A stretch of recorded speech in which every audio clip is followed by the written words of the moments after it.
The Giant Propel was introduced in the early 2010s, and I hate to say it, but it was really just one of the pack.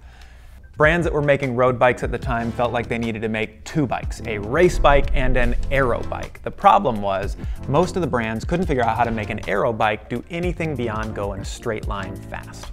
But here we are, 10 years later, and aero bikes have come a long way. The new Giant Propel, which was introduced in 2023, is actually one of the most anticipated bikes on the market because it does have a big promise. Not only is it supposed to be a full-on, real, true deal aero bike, but it should stop, and it is supposed to be as featherweight as their previous TCR. All joking aside, we are here to not just talk about the old aero bikes of the past, but we want to talk about how this new Giant Propel rides. So let's bring in Team Mike's Bike's very own, come on in, Nate Mesmer. I'm trying to do like the Pixar. All right, so Nate has actually been with us before. This is the second one of these Where to Wander things that you've done with us. He was originally here with us for the gravel one, and you rode the Cervelo Aspero for that. Yes. It was fun. It was nice to see you experience gravel for the very first time. But road racing is really, that's what you're best at, right? You have been on Mike's Bikes now, what, 2 years? 2 years. And before that? Before that I was racing in Europe, and before that I was racing in my home country, Eritrea. So I grew up basically around road racing or cycling. And like what types of races were you racing when you were in Europe before you came and raced with us? Mainly road races and stage races, yeah. All right, so we are here to actually talk about the bike and how it rides, like we said. And the way that we do this is we've got 100 points. And we're going to take those 100 points and we're going to distribute them across 5 categories. We have to use them all. There can be no points left over. 100 points must be used. And the categories are acceleration, climbing, flatland speed, handling, and comfort. Good? Yeah. Sounds great. We're going to start with acceleration. All right, so for acceleration, 14 points. What do you think makes up a bike that accelerates well? Responsiveness. Like once you hit the pedals as hard as you can, is the bike going to move forward at a high speed, or is it going to take a minute for it to sort of like warm up, get into a speed and kind of hold the momentum? Talking about, you know, acceleration and talking about sprinting, you know, I think that there's a lot of different pieces that go into that. You know, accelerating from a slow pace to a high pace, accelerating from a high pace to a higher pace. You know, what do you think it does best? Does one of those categories stand out? It's really stable and reliable when it comes to like sustaining a momentum and upping it a little bit versus like starting from slow pace or standstill. And I think if you're looking for a sprint bike, which will hold on to like a good pace once you get to a high speed, and then be able to up that tempo to do a good sprint, then this is a bike for you. All right, up next is climbing, and climbing gets 28 points. For a full aero bike, I feel like a full aero bike getting that many points in this, like that's pretty unique. You seem to think it's a pretty good climbing bike. What do you think goes into making a bike climb well? For me personally, it's a combination of comfort on the position, and there is weight, of course, and then there is the responsiveness of the bike, you know, and all those combined kind of makes climbing easier.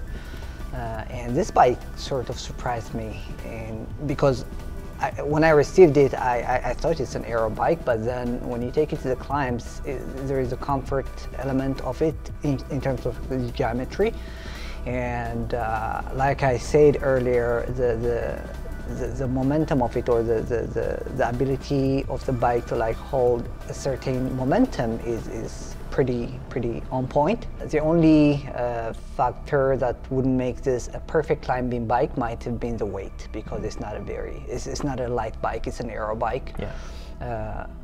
So I was almost hesitant to give it a higher point, or the highest point in all the other categories. All right, next up is Flatland Speed, and you gave it 32 points. That's the highest of any of the 3 bikes that we had out on this test.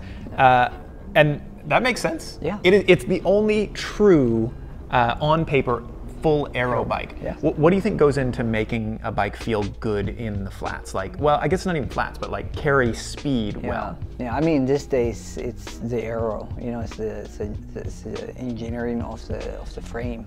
And I compare it to like the Cannondale or the Cervelo. This is the full-on aero bike that's meant to be like on the flats. And it shows, you know, it's what they built it for. So it's no surprise that there is like this big point here. And how does it feel in big crosswind? It doesn't have that problem. And if that's coming like from a skinny guy like myself, then you gotta believe me. What are you talking about? Next up is handling. 18 points, kind of right down the middle there. So this has a geometry, I'd say, more akin to a bike that would handle well in tighter terrain. Does it do well at high speed? Yes, yes. And if I were to be completely honest, I think it does even better at a higher speed than slower speed.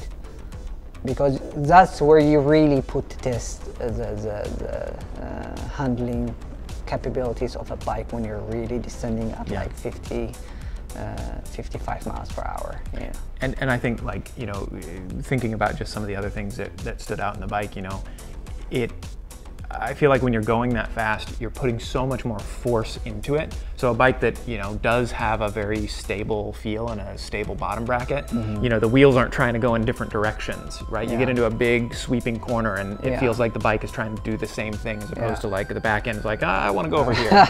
That's always the worst feeling, right? So like, that's great to hear. All right, so the last category, we've used a lot of points. The last category is comfort, and for comfort you gave an 8. It is a race bike, so why does comfort matter?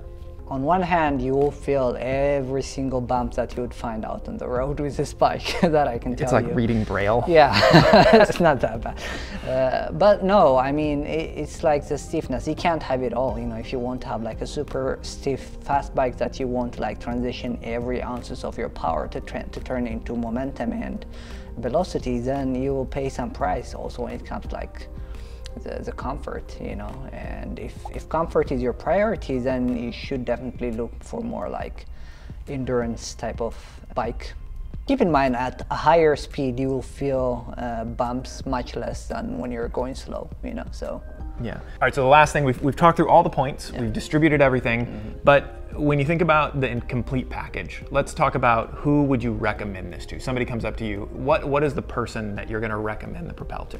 Someone who's already racing or someone who's intending to attend races. And generally someone who just wants to go fast, you know. But if you're looking more into like endurance bike or, I don't know, pure climbing bike or something else, then it would be smarter to look elsewhere. All right, and so that is it, the Giant Propel. If anybody has any questions about the Propel or you want to see one, please stop by any of the stores. If you've got questions, go ahead and throw those in the comments, or you can reach out to the support team online. The number and email for those guys will be in the description. Nate, I wish we had many more of these to do so I could bring you on for more. Yes, bring me more bikes. Thank you for being here. Thank you for having me. We'll see you on the next one.